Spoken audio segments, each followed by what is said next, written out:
Nothing can be more frustrating when you sit down to watch one of your favorite programs on ESPN Unlimited. and you run into issues streaming it. Well, in today's tech video, I'm going to show you how to fix ESPN Unlimited app if it isn't working. on your Philips Smart TV.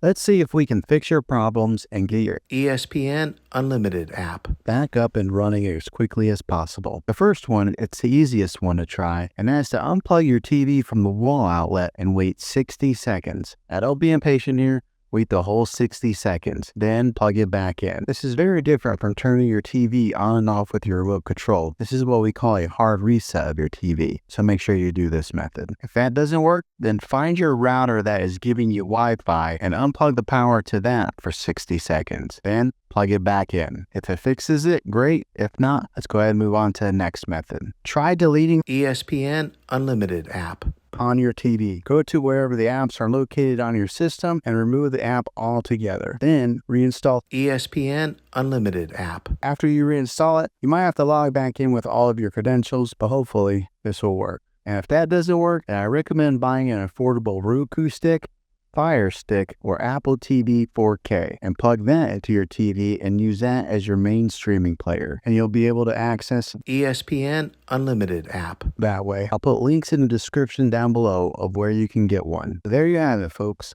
If this video was helpful, go ahead and click a thumbs up on it. Go ahead and subscribe to my channel. I make tech videos all the time, and I would love to have you back in the next one. Take care.